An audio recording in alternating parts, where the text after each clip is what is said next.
It's pretty disgusting. The systematic racism that allowed Jeffrey Dahmer to get away with everything he did. Now, Jeffrey was not racist. He was, at best, an opportunist.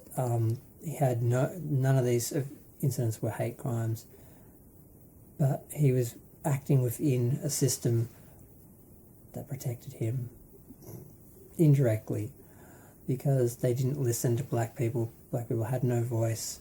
People of colour, immigrants, none of those people had any voice. No one listened to them, no one cared about them, no one valued them. And that's why he was able to get away with it, because nobody cared. If he had been in the Midwest killing white boys, no, he would not have gotten that far. It's something that I've always it's always been referred to, but it's the first time they've really addressed it. And it makes perfect sense. I'm like, oh wow, they're making a series about Dahmer. Of course, in today's political climate, they have to make it about race and diversity and representation, and it's an issue. It wouldn't have happened. Dahmer wouldn't have gotten away with what he got away with. He wouldn't have gotten as far as he did if there hadn't been a whole system around him that allowed it. And I mean, I've thought about it a bit, but I haven't thought about it that much. I mean, I've seen some of the witness statements. They did an amazing job of recreating them. That's why I thought I'd do a reaction video of that, and maybe I'll do that. But I did video myself watching that because I wanted to see how that went. It was they did a good job. The woman who went off, they did a good job of recreating that. They did a brilliant job of recreating that. They got couple things here and there off earlier in the series I've noticed. But as far as the court case and the things that are in the public record, they seem to have done a good job. And Niecy Nash, I think that's how you say her name, she did an amazing job. I mean, so many people have sort of pondered, how could you live next to someone like that and not know? She knew. And she was calling the police constantly, and they ignored her constantly. She was literally standing there saying, someone is in the next apartment being killed. And they were just like, we'll send someone tomorrow. Because why should we care? You know, it's really disturbing. And they really, really gave her the time to really show what she went through and what that was like. And you really felt what that was like to live next to someone like that and to feel powerless. The boy who was 14 that they sent back to him, they didn't check his ID, they didn't do anything, they didn't look at the photos, they didn't do anything.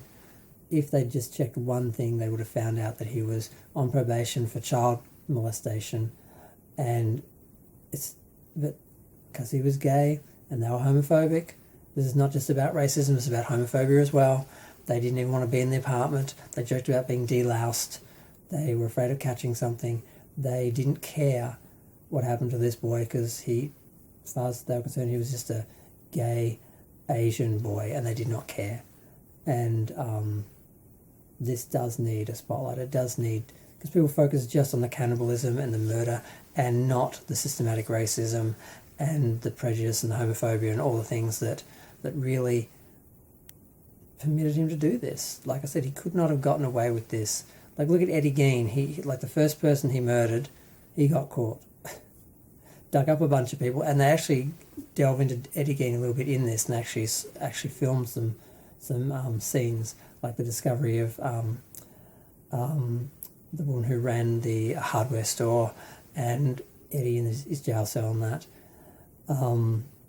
It's just really disturbing and sad, and I just had to say something about that, because it's very easy, as someone who loves horror movies and loves to be scared by them.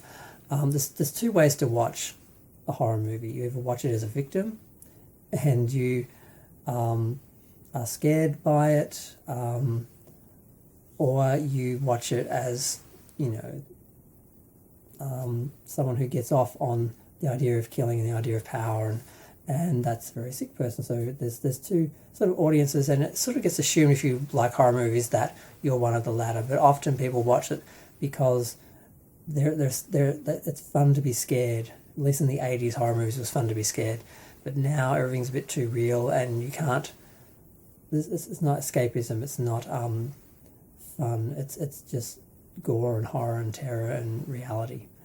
And as someone who enjoys horror movies and likes serial killers, it's easy to forget about the victims. You try and think about them. You have moments, but you get caught up on the character. They've done a good job here of actually focusing on the victims. The 6th episode, where they showed the life of Tony up to where he met Dahmer, and how that unfolded, was heartbreaking. The scenes with his mother, they're amazing. They did such a great job with this series of focusing on everyone. They focused on Jeffrey, how he ended up how he was. They focused on how he killed. They focused on the people that he killed, how it affected their parents, how it affected their family. And now I guess the next 2 episodes are going to be about... Well, we've done the court case. I don't know what the next 2 episodes are going to be about. I know there's going to be his rehabilitation and murder, but that's 1 episode, so I don't know what the second last episode is going to be. But I'm going to go. Feel free to share, like, comment, subscribe. I don't know if I'm going to post this, but I just felt really affected by this, and I had to comment about it because, like I said, I am someone who's obsessed with horror movies and serial killers and stuff like that, and they're worthy of study. Horror movies, it's okay to actually enjoy them as entertainment, but when it comes to real crime, you can't forget about the victims, and we do that too much. So I'm glad this series spent the time that did on his neighbour and the victims and Jesse Jackson and the family and everyone else, not just Dahmer and his crimes, because they could have just done episode after episode of him just killing and being totally gratuitous and exploitative about it. But it's interesting the way they went, because I was thinking 10 episodes, what are they going to cover? They're covering all the sides, everyone's story, and some of these stories haven't gotten the attention they deserved before, and it's great. Yeah, so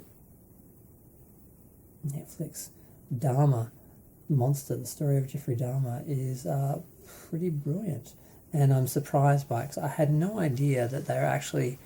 I just assumed it was just going to be a bit of time on the killings and then a whole lot of time going through the court case, like with the John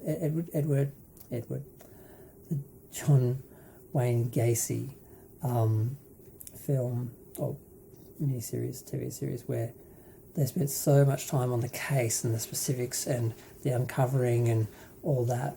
They didn't really pay attention to the people or what really happened. It's like they were trying to avoid it. This series just gets right in the middle of it. And I'm still talking. I'm going to go. Bye. You just know people are going to attack this show because it dares to actually call out the police on what they did or didn't do. And it does show these 2 police as they should be portrayed, as villains, because what they did was atrocious, and they didn't have any introspection and realize they did anything wrong. They just knew they had an institution that would support them, and they used it, and it's pretty disgusting to watch.